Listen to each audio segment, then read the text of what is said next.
La da da da da. This is not the smartest guys in the room. How do we sound? Are we clear today? What's going on? I think we're good. I think we're good. I think we actually pulled this off for once. Not the smartest guys in the room. More often than I'd like to admit, living up to the name of the show. Yes. Last week, for some reason, I accidentally clicked the wrong button, and we did not go live on YouTube or Facebook or LinkedIn. So that's 100% my bad. I clicked the wrong button. I thought we were live, and then it was like way late in the game, late in the show, and all of a sudden I looked down and I was like, "Why does that say go live?" We need to make a clip of that, Tom, for not the smartest guy. Are we live? Are we not live?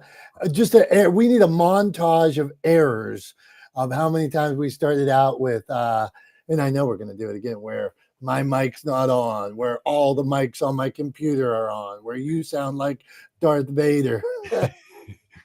I can make myself sound like, well, actually, no, I can't make myself sound like Darth Vader right now. I'd have to go out and do a whole thing. I can make myself sound faster than I am, but I can't make myself sound like Darth Vader right now. But we do have a montage of errors, don't we? All right, this is not the smartest guys in the room.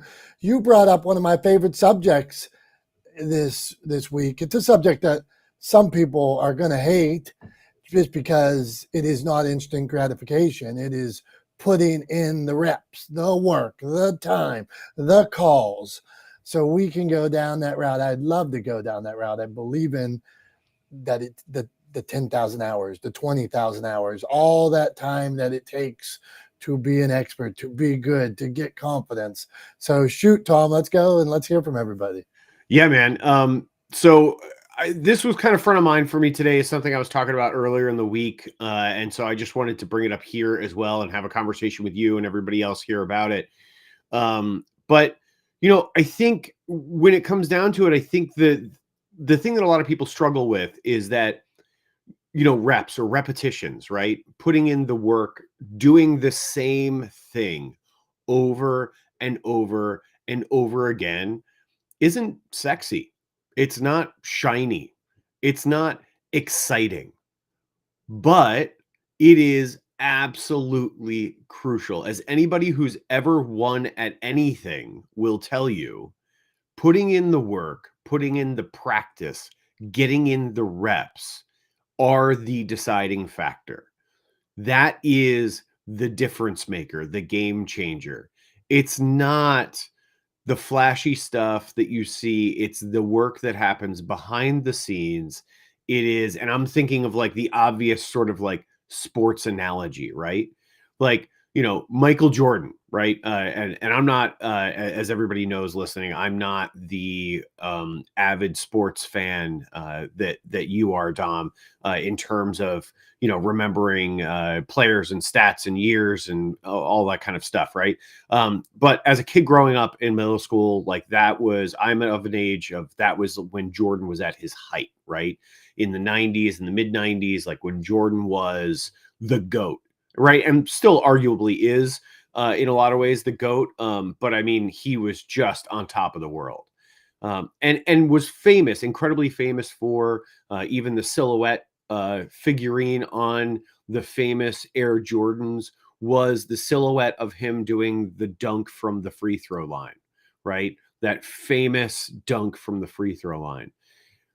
And that is the thing that people remember. But what they don't acknowledge, what they don't remember is Michael Jordan's absolute obsession with practicing, right? His absolute like blinders on dedication, right?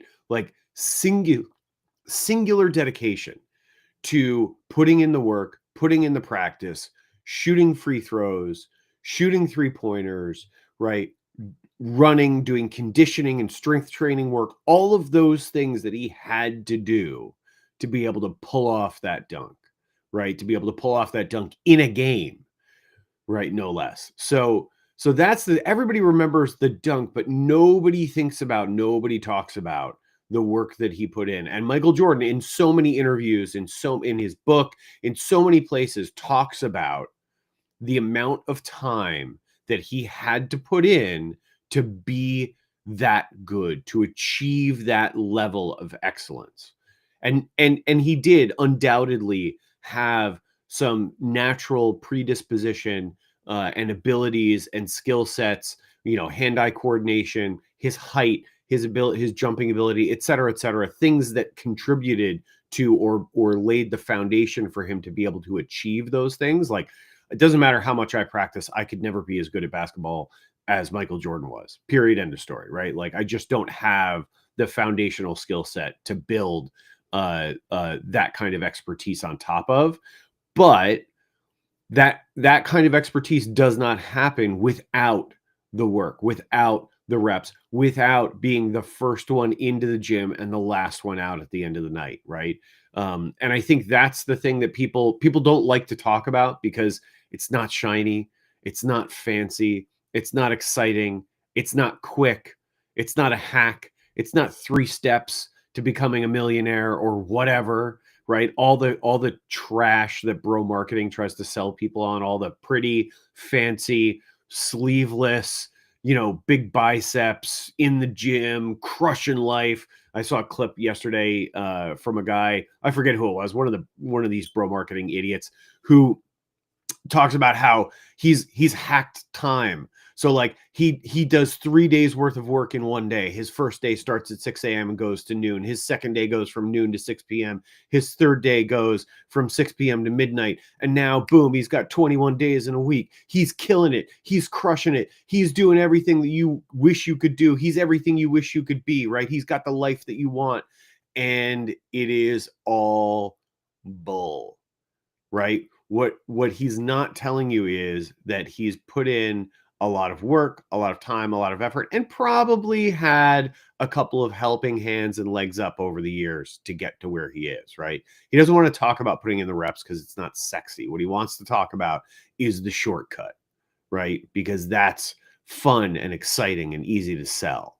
But the reps are really what makes the difference, man. That's what separates, good from great, is doing the work. Right on, right on. This is a subject near and dear in every phase of my life that I've ever been successful in, from basketball to sales to publishing to writing. All more time, put in more time. When I remember I started out selling yellow page ads, and if people were supposed to make 10 calls, meet 10 business owners, one-on-one a day. Well, if I could get to 12 business owners a day, by the end of the 1 week, I have 1 extra day in. By the end of a month, I have 4 extra days in, especially when you're starting out. Anybody starting out in something new here, if you could put in the time, the learning curve is always steep in anything we try. If you can put in more time starting out, and especially when you're competing against other people, if you can speed the curve, well, you're well on your way. All right, Jason, what do you think about putting in the reps? You out there putting in the reps? I got a note here. It says in the chat, Tom hates bro marketing. Jimmy said that. We know he does. Jason, what say you? This is a subject you've already covered. This is another rep.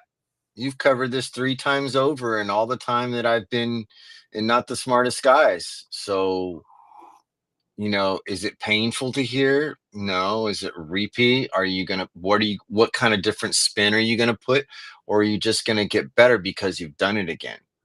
That's a perfect example right there. Okay, so I'm going to add this to it. While I'm perfecting my stuff and what I like to enjoy from my hobby and making on TikToks and things, I just enjoy the work that every time I go on film, every time I go on stream, I learn something different. I hear from the viewers. I learn to deliver my voice, my presence, my position. I add something, a little bit better and forethought. So if you don't have the vision of where you're going to end up, and even if you don't end up and you're still going to gain, if you enjoy it, no one wants to talk about the reps, of course. The perfect example is how many kids started out taking karate, taekwondo, and didn't even last 3 months because it was a repeat, a repeat, a repeat. But over time, like Bruce Lee says, 10,000 kicks is something significant. I'm not afraid of the guy who can make, 10,000 kicks. I'm afraid of the guy who can do 10,000 kicks a certain way. So, it's just having the vision, and that it doesn't have to qualify to everybody else what you're doing, and no one has to see your vision, but you do. And that leads towards mastery. That's where the joy, and that's where the breakthroughs. Perfect example of that. Watch the documentary on Kobe Bryant on HBO Max. Watch his growing as a perfect example. So I'll land there.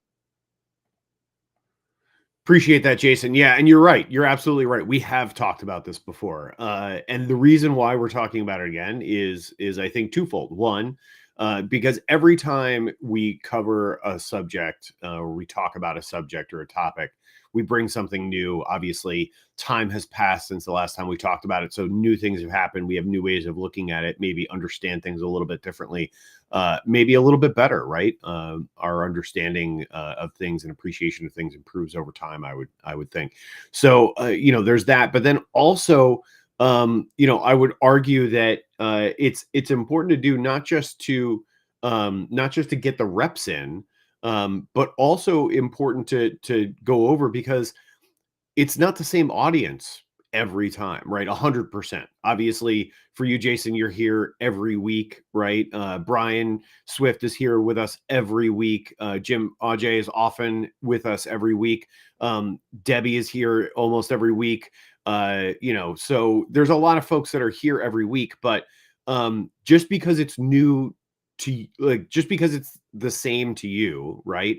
Or the same to a few of us, it's not. It's new to someone, right? It's not the same to everyone. It's new to someone, and it's. I would argue it's not even the same for all of us, but because we're going to talk about things a little bit differently than we did last time, just inherently. But yeah, I think it's new to someone, so it always bears repeating. It kind of goes back to my idea of, like, reposting things, resharing things that you've shared before. Like, it's not going to be new to everyone, but it'll be new to someone, and there's value in that for sure. So yeah, I think those are the two reasons why it's worth talking about again. But also, it's just, reps are a point that you can't hammer enough, right? I mean, you gotta just keep beating that drum to get people to really understand and appreciate just how valuable it is, right, Dom? Right on, Tom. And I was thinking even about reps on Clubhouse. Reps says, let's say bios. Everybody in this room that has a business, that has a personal brand, Clubhouse is a great place for reps, meaning put out your message. Like Tom just said, different rooms, different people. Put out your message a different way. See what resonates, see what doesn't. I've spoken on stages before where I know as soon as I said something, I was like, oh, shouldn't have said that. And you learn. And then the next time I went up on stage, I'm like, I'm never telling that story again, or I'm not telling that story in this kind of audience. So each time that you share your message, share your story, share your brand, it's a rep, and take those opportunities to grow. Like Jason said, okay, did I learn something? How could I tweak it? How could I grow? How could I take it to the next level? And then if you told a dumb story like me, how do I ditch that story and get out of it? So go on, Tom. Then we got Brian, Madison, Phil, and whoever else wants to come on up. Thanks all for being here. Okay, go on, Tom. Yeah. No, I agree with you, Dom. And I think there's this funny misconception that a lot of people have that, when it comes to, like, we were talking about stories, right? When it comes to storytelling, that, like, every time you have to tell a new story, right? Every time you're in front of a group. And I would argue that is absolutely incorrect. You don't need to tell new stories every time. You should always be adding to your sort of repertoire of stories, right? Or your closet of stories. But you should have a stable of sort of like I used the word closet a second ago. What I mean by that is, like, you should have a closet, a selection of stories. Think about it like a closet, like you have a selection of shirts or suits or outfits or whatever in your closet, right? And you pull out the right story for the right situation, right? Just the same way you would pull out the right outfit for the right situation, right? So you pull out the right story for the right situation. You may have told that story a million times, right, to different audiences. There may even be somebody in the group that you're talking to that's heard that story before. And that's okay, because if you tell it well, if you put in the reps, if you've developed the story over time and you tell it well, not only will it be new to a bunch of people in that group who are hearing it for the first time, but the people who've heard it before will be familiar with it. They will find comfort in that familiarity, and they'll actually start telling the story with you and or egging you on in telling the story. Oh, you guys aren't going to believe what happens next, right? They'll say things like that, or like, oh, this is my favorite part, right? When you get to a good part of the story, or a plot twist or a turn in the story, right? So don't feel like you have to tell a new story every time. You're much better off telling the same stories over and over and over again and getting better at telling them, honing them, perfecting them over time, right? Again, putting in those reps. So I just wanted to hit that real quick. And now, without further ado, we'll go to our friend Brian Swift, who is a regular here, probably remembers the last time we talked about this subject, putting in the reps. So Brian, what have you got to add to the conversation? Hey, let me set Brian up here real quick. Okay. Go for it. Only because I was in a room. I was at Creative Con a month ago, and Brian shared a story that I've heard before. Brian hit every note that day. Man, it was magical. And I actually was sitting on the couch with my wife last night or 2 days ago, and I had a recording of it. And we sat there and started watching it again. And like, me and her are both watching it. Now, how many times I heard the speech a month ago, and here I am watching it again thinking, man, I can't wait to see when she hears this or that. So, Brian, jump in on that, my man. Thanks for the kind words. I don't remember, and that's the thing. I might have been there, but sometimes we don't remember everything, and it might be told the story might be told slightly different, maybe with a little different emotion. But putting in reps. The old saying, practice makes perfect. Well, I have a spin to that, because practice doesn't make perfect. Perfect practice makes perfect. And just because you practice doesn't mean you're gonna get better at it. I think you have to really monitor and do a self-analysis of your practice. Because if your practice isn't perfect, if those reps aren't perfect, I mean, you could shoot free throws, 100 free throws, but if your elbows, flaring out, the 100 free throw shots aren't going to help you if you're not doing it the right way, in the perfect way. So make sure that when we're doing the reps, that we are making sure that we're doing the best reps we can, or they're doing it the best way it can, or the perfect way. So it's not about practice makes perfect. It's about perfect practice makes perfect. So that's my little spin. I'm complete. Well said, Brian. I remember when I used to shoot baskets with my elbow out to the side, just like you're saying, and the coach recorded it and showed me and yelled that I look like a chicken flapping a wing. Until you do it the right way, you are not going to get better. So good point. Jason, you flashed for a second. What do you want to add there? Oh, no, it was just like a quote from Aristotle. He says, joy in the job equals perfection in the product or the work. So, that just reminds me. But yeah, I think that at the end of the day, you just have to know, and you have to know that it's resounding with you. But I like Brian's point. You could be making just the wrong twitch at the end, or starting off the same way, and it's producing reps that give you insight, and it's sometimes the aha moment, like you just talked about, Dominic. So I don't want to take any more time, but I want to continue to listen. Oh, all good, buddy. We appreciate you. Okay, we are talking about putting in the reps. Madison, we're coming around to you. Madison, putting in the reps as somebody new to the sales field and the personal branding field and all that. Is this something a concept that you're understanding, a concept that you're seen, or are we just talking nonsense here? Go on. No, certainly. I definitely, understand the value in putting in the reps. And I think, at least for me, it's important, sort of like the Aristotle quote, I guess, to make these reps not necessarily like work, but reframing it so that it seems like a hobby, or like, doing these reps in a way that's enjoyable and satisfying to you. Because, like, just for example, I have, homework every week, and at some point it gets extremely, tiresome and tedious, but I have to remind myself, like, this is something I'm paying for, this is something I have a passion for, and then, just sort of reframing it, because it is my hobby at the end of the day. And so just, I guess, trying to enjoy it, and that'll be the quickest path to seeing the fruits of your labor. Thank you, Madison. Enjoy the process. Enjoy the journey. It's part of the game. We hear Gary Vaynerchuk always talks about enjoying the grind, enjoying the hustle, enjoying the journey, enjoying the dance. Me and my buddy Jim Audrey down there spend a lot of time in cells. We're all in cells in some way. It's a dance. It's a beautiful dance. It is reps. It is calls. It is rejection. But it's over and over and over. You learn your product.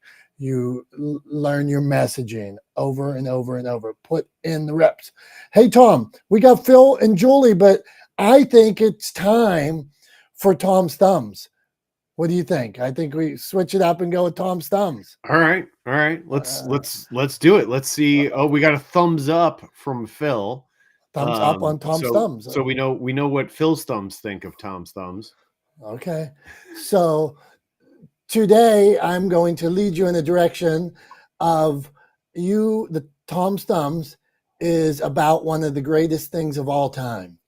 So thumbs up or thumbs down on March Madness. Where do you stand? Is it all nonsense, or are you like me where you're clearing your schedule? Where are you at with March Madness? So I said earlier in this episode, in this conversation, I said earlier that I am not the avid sports fan that you are. And so genuinely, I could care less about March Madness. Here's the thing, is it doesn't get a thumbs down. It gets I don't care. Right? Cinderella stories. Come on. Don't you even dare think about putting a thumbs down. I'll let you reconsider. Go on. It's hard. So here's the thing is, like, I can't give it a thumbs up or a thumbs down because I'm completely indifferent to it. I just don't care. I literally can't remember the last time I watched any part of March Madness, let alone got excited by it. And if anything, actually, you know what? No, I take it back. March Madness gets a thumbs down. And here's why.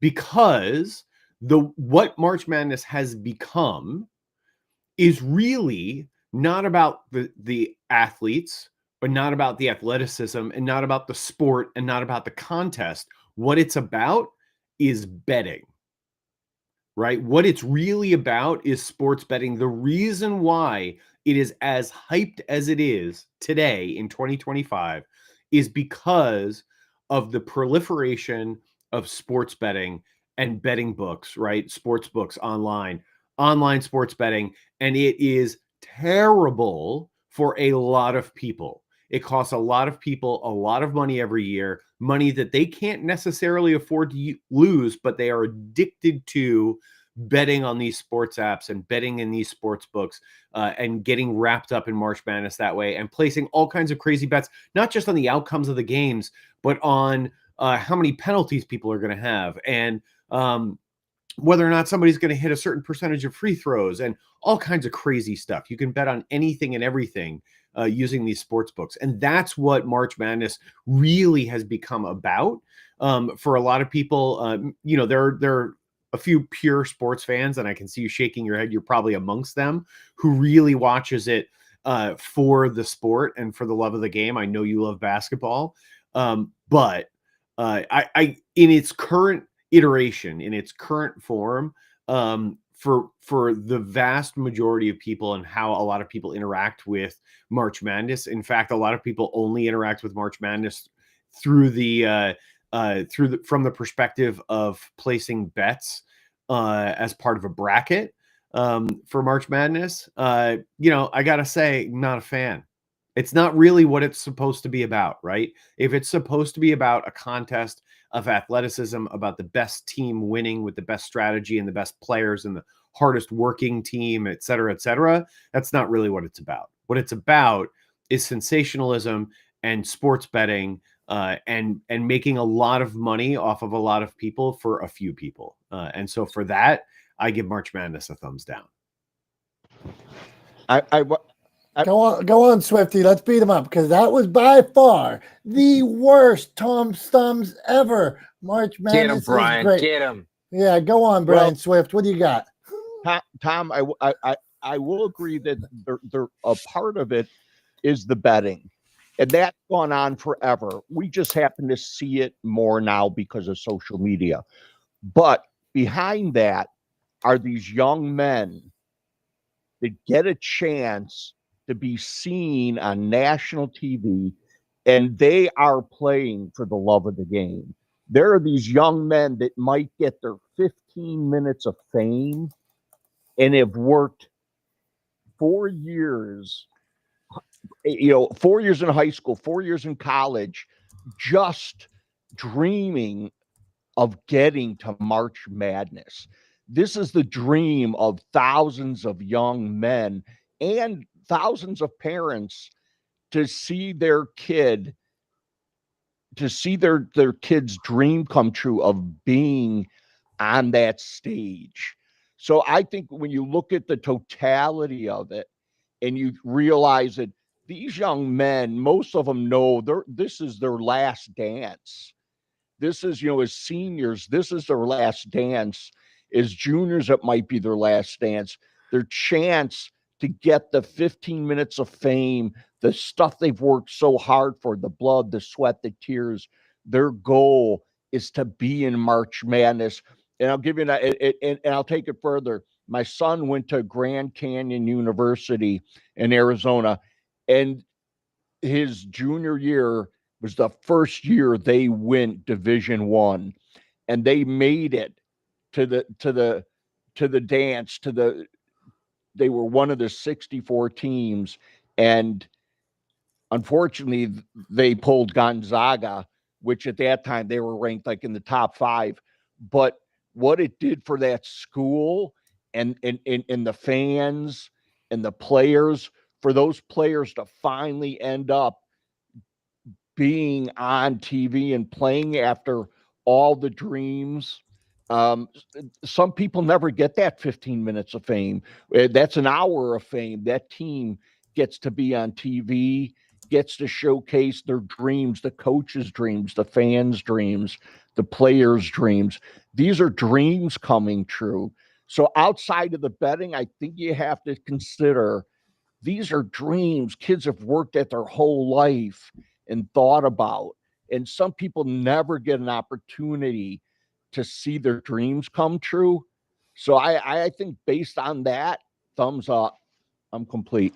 Okay. Hey, we got dueling. You got dueling in the comments, Tom. Well, I just want to point out really quickly. I know Brian wrapped that up by saying he gives it a thumbs up. But this segment is called Tom's Thumbs, and it gets ouch. Hey, I will say I've been skipping out of work now in school since I was a sophomore in high school, and I refuse not to skip out of work again and again for it. And so somebody tried to have a meeting with me on Thursday, and I already had like cleared schedule, filmings in the morning that day. So I had it all. And then they were like, well, Dom, the only time we can meet is 4 through 6. I was, oh my God, this is terrible. So I sent out a message. I was like, can't do it, man. I'm going to be out of town. And then they came back and said again, like, well, this is the only time. So now everybody coming over, I told them I got to take a call for a half hour very depressing that my March Madness is going to be impeded with business. So I don't like that. Well, also, like, how long? It's March 19th now. When does March Madness start and end? Is it like March/April Madness now? Like, what are we doing? Yeah, well, it goes into April. It's a 64-team tournament. It's the perfect tournament. It is a gauntlet. It's a gauntlet that you have to win. You have to win on the road. You have to win against different teams. You have to win when you're tired. You have to win when you're injured, and you never know who could win. It's all. It's just beautiful. I wonder why and who pushed like the start of March Madness this late in the year. Who's stretching the season out? Are they adding games to the schedule? Who's pushing for all of those things? I wonder. Just all floating this perfect. crazy idea out there that maybe it's to make more money off of it. Just maybe. Just maybe. That it's not about the game and it's not about the student athletes. It's about the money. Hey, now I will tell you, small schools like Robert Morris and St. Francis, when they make the tournament, for each round you go, your school, it gets divided by all the members of the conference, and little schools all of a sudden get $10 million and $6 million. And now all of a sudden they have these fancy gyms and everything like that, and new libraries and new production studios, all because of March Madness. So, okay, Brian disagreed, Dom disagrees, Phil disagrees, but it is Tom's thumb. So, all right, put it in the reps. Phil, what do you got? We're going to Phil. Not the smartest guys in the room. We're going to my man, Phil. Go on. Oh, sorry to jump you, Jason. Hey, sadness of March Madness is the gambling. But for real, guys, it doesn't matter to me so much the pool thing and the squares and all that. What really matters is when your hometown team gets in, or your kids' team, your kids going to college. And I remember when my daughter was, we were school visiting all across the Midwest, and she accepted, or visited, and she eventually accepted, got into Loyola. And it was the year before she got there on campus, the year after the run that they had, with Sister Jean sitting courtside, and all the excitement around the Ramblers getting into that far into the dance. When you're connected directly personally with it, there's just a natural excitement that's just undeniable. That's what March Madness is really about. And when you got small schools like that, it's just awesome. Right on, Phil. We have a friend who goes to St. Francis. They lost at a buzzer last night. Oh, it was heartbreaking. This little tiny school with 2,000 people lost at the buzzer. Okay, come on. We're trying to put in reps here. Although I could talk March Madness all week. We could do I might open up a clubhouse room about March Madness and just talk about all March Madness. That would not surprise me in the least. And look, I think that kind of fandom is great, but that's not really what March Madness is about, right? Like, it is on the individual level, but I'm looking at it from a 30,000-foot perspective, right? And from a 30,000-foot perspective, somebody who isn't personally invested or connected to it, it is a huge money-making machine, right? And it is on the same par. It kind of falls into the same category of when we were talking about like Super Bowl commercials, right? And when I was talking about Super Bowl commercials being a scam, right? A lot of the hype around March Madness, right, is specifically designed to get people to invest their time and spend their money on betting on March Madness, right? So like, that's the way I'm looking at it, and that's why I'm giving it a thumbs down. I'm not giving it a thumbs down for the tournament itself. I have nothing against, student athletes playing against each other. But I'm going to go buy a Wendy's hamburger today just because they advertise on March Madness and I see Reggie Miller. That's how much I like it. Wendy's, right. Wendy's, I'm buying a hamburger now. Here's what I'll say is that's all good, but the NCAA, we all agree, has systematically over time taken advantage of student athletes to make billions of dollars, right? I don't think anybody could argue otherwise. And I'd be curious to see how many of the March Madness games are televised from arenas where there are huge billboards advertising sports books? Just out of curiosity, like take a look around as you watch the games. Look for FanDuel, look for ESPN Bets Sportsbook, right? Like look for those advertisements in those stadiums and you'll see exactly what I'm talking about. They have made it worse. That's why. Yep. All right, Wait, all I right. got pushback. Come on, we're going on. We're moving on. You better push back in 10 seconds, Jason, then we're moving on. Go on. What do you got? Literally, okay, that has just recently been added, but for a long time it wasn't. Second thing, now college athletes can monetize off their names when universities were making so much money off their names, you know, and like Reggie Bush, you know, characters now, these students can make money towards their tuition and themselves and off their own names. So I think that the game is changing, but the betting and all that, that's just a distraction. All right. Okay. See, we could talk about this all day. Tom has officially become the heel today. The bad guy. There we go. All right. Okay. What do we got here? Put it in the reps. This is not the smartest guys in the room. We do this every week. Today we set out to talk about putting in the reps, something that we all believe in here. Putting in the time, putting in the hours, working on your craft to be the best of the best. Sure. You can use transferable skills. You can use you're good looking, that helps. Your voice is clear. You have cameras from your other business, whatever. You can use all these skills that help you in whatever chosen track you take. But it still takes putting in the reps, putting in the shots, making the phone calls, working on your message, working on your brand, working on how you talk, working on your mics. It all matters. It's all reps, all makes you better. Julie Loken, putting in the reps. What say you?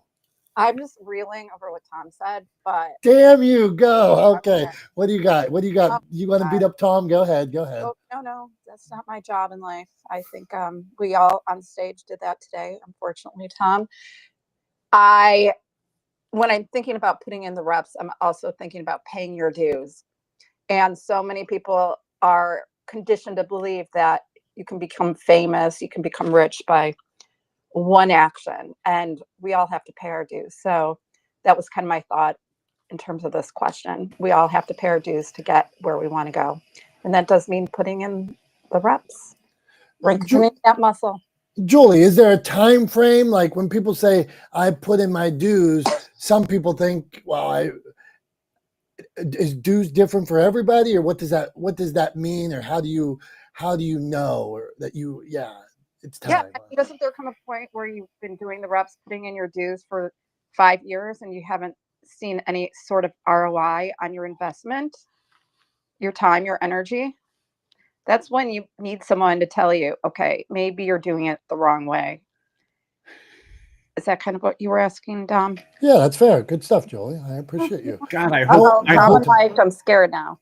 I would hope a friend or somebody who cares about you would tap you on the shoulder well before 5 years and say, "Hey, I think you're doing it wrong."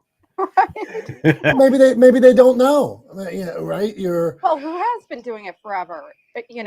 Even seeing all these people on stage: Billy, Dr. Tachi, Carrie, Brian, Matt, Maddie, Phil, Jason. I mean, we've all been putting on doing our reps. We're all, what's the difference between the grind, the hustle, and putting in your reps too, and hopefully someone would tell me that, dude, give it up. It up. Let's pivot. Let's do something else. But who's to say? I mean, yes, we should listen. We should take into account. But who's to say that you're not operating a business or a message that ultimately makes you happy? What is your goal? What is your why? I just sit here thinking about my dad in the landscaping business now he might be going on 60 years. And I could see something and say, well, I could do this different. But at 60 years, hey, give my dad a shout out. At 60 years, so he's 80 something, he's going to be 83 in a couple of days here. He just had his best year he's ever had. So Are you kidding? That's amazing. yeah, right. And all these times you're like, oh, you could do this different. This is weird. Why is this sitting like this? Well, hey, he's been in business 55 or 60 years. None of us should tell him shit. But on the Can other he pay hand, his bills? yeah, I think he does all right. Yeah. There you go. Yeah, there we go. Go. So what do you got, Tom? Tom, go on, and then we're coming around. Go. Hold on. Yeah, no, I agree with something you said there, Tom, that like, value can be derived in a lot of ways, right? So the value in something might not be becoming the best at it, right? There may be other intrinsic value that you derive from it, right? It could be that it makes you happy. It puts a smile on your face, right? Like you might not be I don't know, the best I don't know. I can't think of a good example off the top of my head, but like, for me, all right, I'll take myself, right? Like I enjoy triathlon, right? It's completely insane, like what I do, right? I legitimately acknowledge how crazy it is, like doing Ironman triathlons, right? For fun. It's nuts. But I enjoy it, right? Am I ever going to be a professional triathlete? No. Am I ever going to win my age group in an Ironman event? No. Right? Am I going to be the best triathlete that's ever walked? No. So by some measure, somebody should tap me on the shoulder and say, hey, you're not going to be the best at this. Stop doing it. Right? And my answer is, that's not why I'm doing it. Right? I'm not doing this to be the best. I'm doing this to be the best I can be. Right? To be the best athlete I can be. Different than having a business, if we're talking about businesses. You know what I'm saying? And Tom, you can be the best triathlete. Just saying.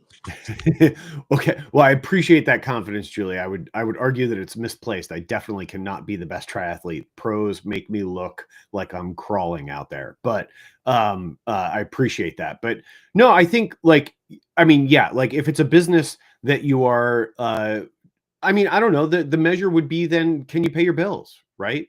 Like, are you moderately successful? You don't have to be build the biggest business, right? Like I own a media production company, right? Is Talex Media the biggest media production company that ever was? No. Is it ever gonna be? Probably not, right? Am I okay with that? Sure. Does it pay my bills? Yeah. Am I happy doing what I'm doing? Yes. Right. That's what's most important to me. Right. So like, even for my business, I'm never going to be the biggest production company ever. Right. And I'm okay with that. It's more about doing the best work I can, being the best boss I can be, putting together the best business I can.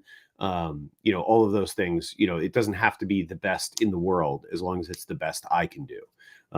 So yeah, I don't know. That's what I think about that. What do you think, Dom? My thought on that, somebody told me this story one day about a bonsai business.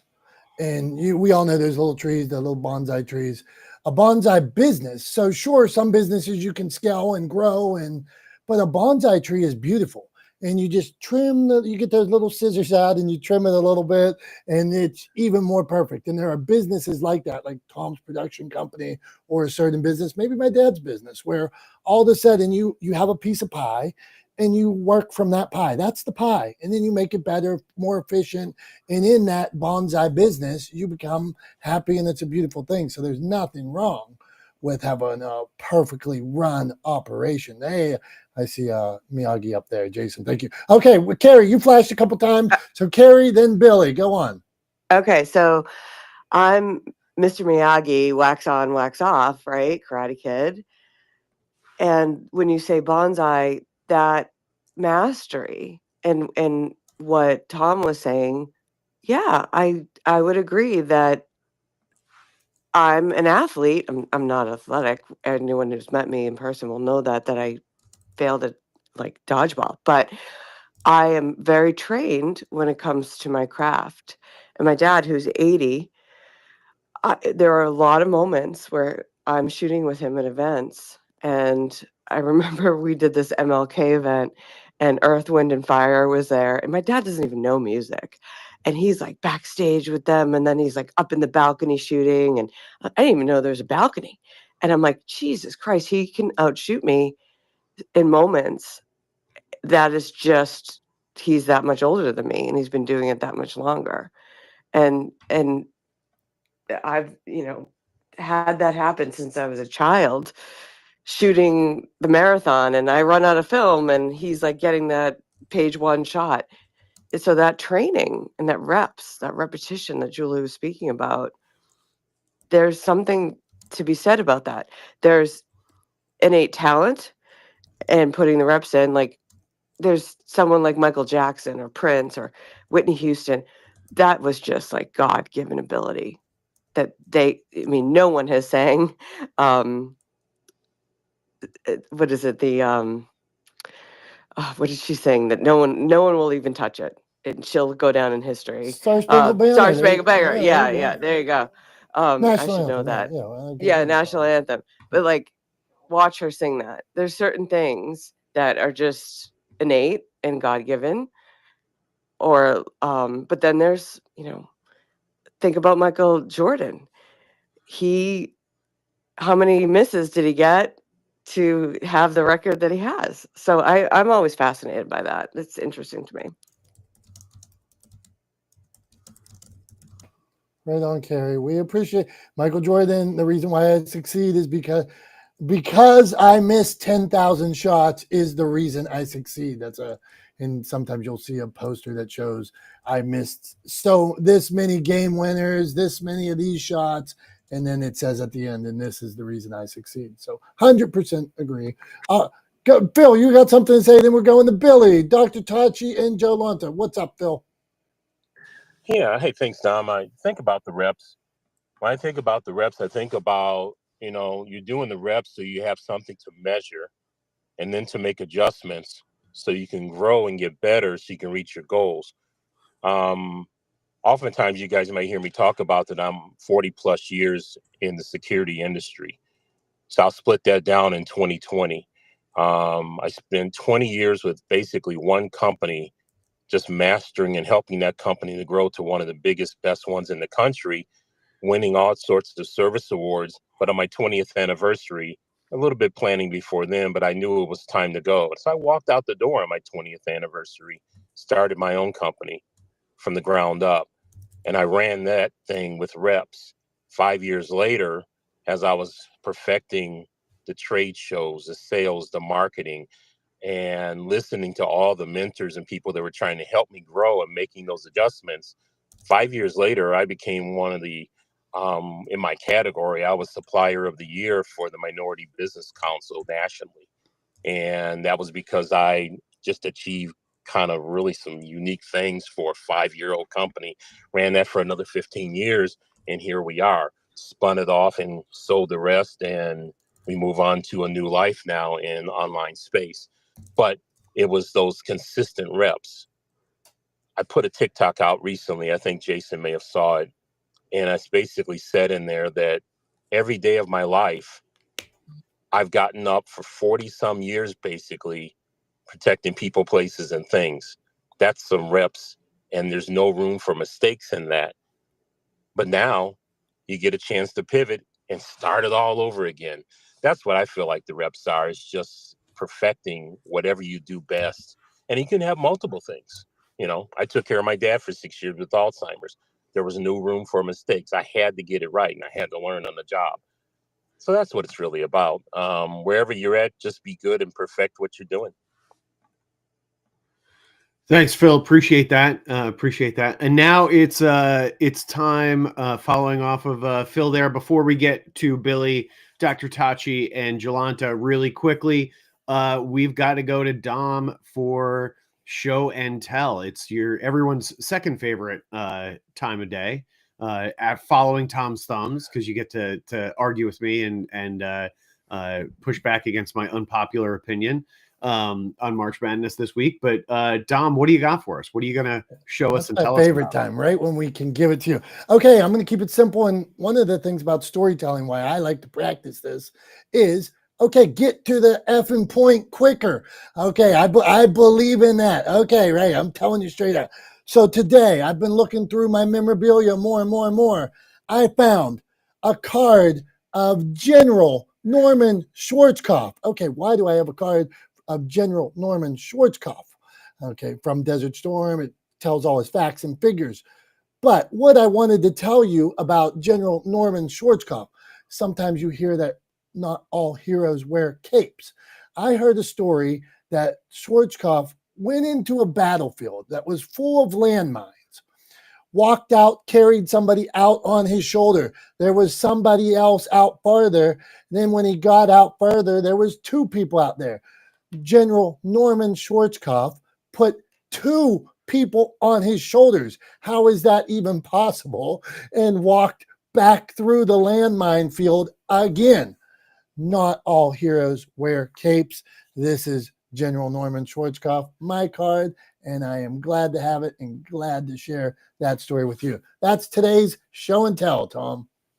I like it. I like it. I feel like I remember those cards coming out in Desert Storm, which I don't know, I got to be honest, is a little bit weird. It's a little weird because it's like, it's one thing when it's, G.I. Joe and a fictionalized character. It's another thing when it's a real person and a real war, where obviously the U.S. didn't suffer casualties, but there were casualties in that war. I don't know. It feels like a weird thing to gamify, so to speak, or to make cards of. But I think that's cool. I mean, it is a cool piece of memorabilia from a different time. Nowadays, we'd probably end up betting on battles instead of collecting cards from them. That would be my guess. You'd have all kinds of sports books opening up betting on conflict. Here we go. Okay, we got to move fast. Come on. Okay, Billy, what are your thoughts about putting in the reps? Putting in the reps, Billy. Yo, what's Go up, on. Dom? Go on. How you been, my Dom, friend? Tom? You always got the best profile thumbnail pictures, by the way. Go on. I think it's been the same for 4 years. Yeah, so well, that's thank why you. it's the best. Yeah, there you go. No, man, I enjoyed the conversation, and I love this putting in the reps because I think, obviously reps are compounding to some degree. And so I heard a couple of things. One, I heard today, this guy was talking about this and in business, and he said, it's best to be prepared for your moment than to have your moment come and not be prepared.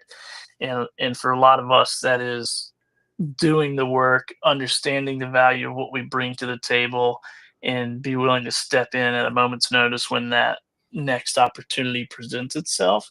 And then that thought process led me into thinking about the parable of the Chinese bamboo tree, and how these things, you plant them and the farmer goes out for the first 4 years, waters this thing, tends to it, does all those things, and there's no sign of any growth at all. There's no sign of maturity. But then some point in that fifth year, within, I don't know, like a 3 or 4 week time period or something, I can't remember exactly what it is, the thing grows to like 90 feet tall. But it's the farmer going out and doing the work and tending to this thing with expectation of something great is going to happen. So to back up the conversation a little bit, there was, somebody did come to me multiple times and say, hey, you should hang this thing up. You should stop being an entrepreneur. It's obviously not working out for you. You're not making a lot of money. You should quit doing that. And I've been doing it. I think this is my 10th or 12th year, or 11th or 12th year as an entrepreneur. And I'll make more money this year. And I've made sometimes with multiple of those years combined. But what it's done is I've taken skill sets from this entire journey of entrepreneurship and business ownership and small business, and weaving in and out W-2 jobs and opportunities and contract jobs and stuff like that throughout this whole entire journey. I've taken all of those skill sets and all those things I've learned, and now I've applied them to this business. And so I think those people who tell you to quit, tell them to shut up. And if you know it down deep, then it's like, keep trucking. I don't care what it looks like to them, or what it looks like to yourself. Sometimes you got to tell yourself, like, dude, keep going out, keep watering this thing, because it's going to take off. And so that would be my thing. Put in the reps and be prepared for the moment, And don't be just standing there going, well, damn, I wish I would have, could have, should have, because we've all been there before and it sucks. I like that, Billy. I just want to go back to that that idea that you had that reps are compounding, and I want to just like reinforce that really quickly. Like I think it's important that everybody realize too that as you put more reps in, as you practice something, as you get better at something, the progression isn't a straight line. It isn't linear, right? It's algorithmic, and so like that compounding, what that looks like is a curve that starts out shallow. And the more reps you do as that curve progresses, it gets steeper and steeper and steeper and steeper until it's almost straight up, right? Like that's the improvement that can be made by putting more reps in and compounding that development and those skill sets over time. So just wanted to reinforce that. I think that was a great point, Billy. Dr. Tachi, we're going to come to you next really quickly. What do you got on reps? If you could keep it brief, we're up against the clock here. We're trying to wrap up on time at 10:30. We've only got a few minutes left. So Dr. Tachi, the pressure is on. Reps. What do you think? I definitely agree that you need to, I definitely agree that you need to pay some sort of dues. I'll put in the sweat equity and put in the work. But here's what I don't like about that is that in some fields in particular, people are always moving the goalpost and they make it extraordinarily difficult for people to meet the marks because they feel somehow you need to pay your dues. And my thing is, I don't like people sliding into things. Definitely respect the field, definitely take the time to get educated and know. But at the same time, those of us in whatever field, you're there for the longevity of the field. So it's not just about you, not just about whatever artificial markers you put there to keep people out. How's that helping? So at the same time, it's about helping the field and the longevity of the field. And so helping people along. They have to help themselves as well, but it's about the longevity of the field. I hope that makes sense. Love that, Dr. Tachi. Think that's great point. Great point for sure. Absolutely agree. As you like to say, I second your opinion there. Can I third on that? Brilliantly put. Well done and succinct. Well done, Dr. Tachi. That could be a clip. Okay, Carrie, Brett, and Jolanta, you got your comment on reps. Make it quick. What do you got? Be strong. Carrie, Brett, go on. That's a 3. That's a 3. A 2. A 1. Okay. I'm here. Okay. There you go. Make it happen, Carrie. I've had a full circle moment 5 years later after having my show happen. That gives me a glimmer of hope. But I like what Billy said. Like, I guess we're going to just all die on the sword here because we're just going to keep going. So when you think you can't, just, as my boyfriend would say, sometimes it's the last key. And Phil Hill will like this. Sometimes it's the last key on the chain that opens up your success. That's all I got. Boom. Well done, Carrie. Jolanta, before we get to the wrap up, give us a quick point about putting in the reps. My friend Jolanta, go on. Hey, Dom. Hey, Tom. I think this is a great topic. I'll be brief because I know you're trying to wrap up the room. I'm going to say there is no blueprint to whatever it is that you're trying to do. So trying to surround yourself with the right people. And I was thinking about Julie's question in the chat about what are you willing to risk? And sometimes managing your time while you're building your business. I've been in my business for over 15 years. I didn't think I was going to last this long. And after doing some deep reflection of like, holy crap, how did I get here? And how did I end up in the position that I'm in? It took a long time and to be around the right people who could help you really realize, you're going to have some of your toughest days. You're going to have some tough customers that you're going to have to hurdle, and you're going to have people that you're going to have to jump through sometimes. But again, there is no blueprint to where you want to get to go. You have to be willing to Fail forward and fail fast, and that is how you're going to learn. I'll leave it right there, Tom. Tom and Dom, back to you. Fell forward. I like that. Okay, I could talk more, but I'm not going to, because if I don't get my work done, then I won't be able to watch March Madness tomorrow. So, Tom, what do you got for us? Wrap us up.